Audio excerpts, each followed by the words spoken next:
Selamat berjumpa kembali dengan saya dalam uraian serial pembangunan sebagai pemerdekaan. Bapak Ibu sekalian, banyak pertanyaan datang kepada saya mengenai so what dari informasi yang telah saya sampaikan pada sesi sebelumnya, yaitu perbandingan konsumsi protein hewani antara Ukraina yang tingkat pendapatannya lebih rendah dari Indonesia, tetapi ternyata konsumsi protein hewaninya lebih tinggi dari Indonesia. Bapak Ibu sekalian, mungkin sebelum kita masuk ke hal yang praktis, ada baiknya juga kita mulai melihat fenomena ini dari kacamata filsafati atau hal-hal yang lebih mendasar, atau dalam pengertian lain juga kita melihat dari sudut pandang metodologi.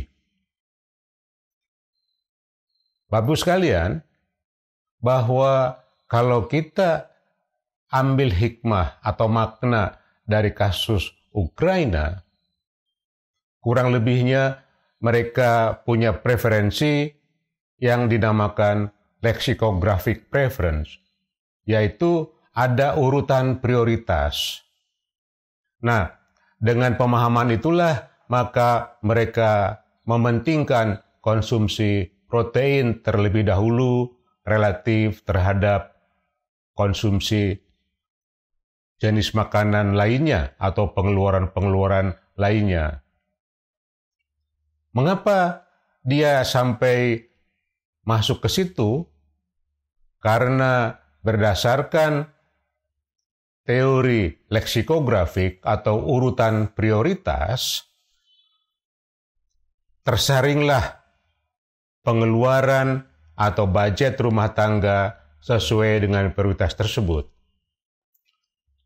Kalau saya ibaratkan, mungkin masyarakat Ukraina memegang budaya nggak apa-apa miskin, tetapi tidak sengsara. Dalam pengertian, tidak apa-apa income per kapitanya lebih rendah dari Indonesia, katakanlah, tetapi saya makan protein hewani dalam bentuk telur, ayam, daging ayam, susu, dan lain-lain lebih banyak dari orang Indonesia. Bapak Ibu sekalian, dari sini kita bisa mengambil satu implikasi penting, yang mana saya ingat ada research yang dibuat oleh Bank Dunia tahun 80-an, kalau tidak salah, yang menghasilkan suatu hasil penelitian mengenai konsumsi pangan orang Indonesia yang relatif mencengangkan. Apa itu?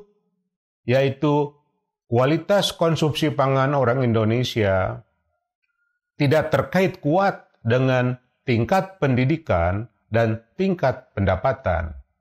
Artinya, tingkat pendapatan merupakan variabel ekonomi utama dan tingkat pendidikan merupakan variabel mengenai human development yang utama.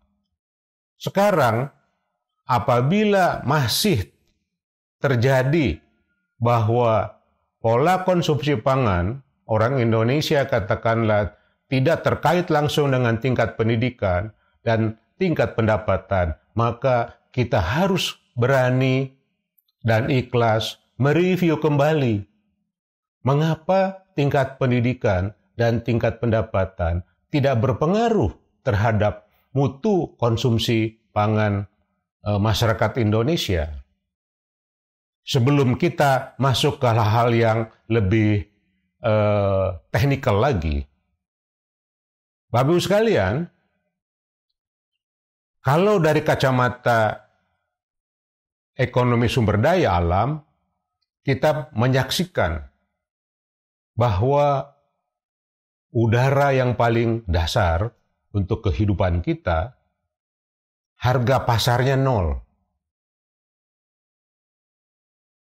Biodiversity yang juga menentukan keberlanjutan ekosistem kita, kalau ditanya berapa harga pasar biodiversity, nol juga. Tidak ada, bukan nol, tidak ada, tidak terdaftar di dalam pasar. Nah, sekarang saya ambil analogi itu karena kesehatan adalah basic resources, sama seperti udara tadi atau air, katakanlah basic resources, intrinsic values-nya sangat tinggi, tetapi market values-nya sangat rendah, atau bahkan tidak terdaftar di pasar. Kalau kita pergi ke dokter, katakanlah, kita bukan membeli kesehatan, tetapi membeli obat dan resep. Kita pergi ke toko, kita membeli beras, bukan kesehatan. Nah, oleh karena itulah ada kesenjangan pemahaman antara pangan, kesehatan, terutama untuk anak-anak balita yang mana mereka belum bisa memilih sendiri. Nah, ini memberikan insight kepada kita, mungkin 3 hal harus kita kerjakan. Yang pertama adalah mereinterpretasi, mengambil makna ulang dunia pendidikan kita. Yang kedua, mengambil makna ulang pola belanja kita, terutama bagi ibu-ibu rumah tangga, katakanlah. Dan yang terakhir, kita perlu mereinterpretasi kebijakan makroekonomi kita, yaitu apakah kita mengejar pertumbuhan atau kita menyelesaikan basic resources dari sumber daya manusia kita, yaitu kebutuhan akan kesehatan yang terkait dengan pangan. Nanti ini akan berkaitan dengan land use, dengan tata guna tanah, dengan segala macamnya. Ya, apabila kita ingin memprioritaskan tingkat kehidupan yang lebih baik, ya, yaitu kaya sekaligus juga sehat walafiat. Demikian, Bapak Ibu sekalian, terima kasih atas perhatiannya. Kita ketemu pada sesi ke-25 dan sesi-sesi selanjutnya. Terima kasih.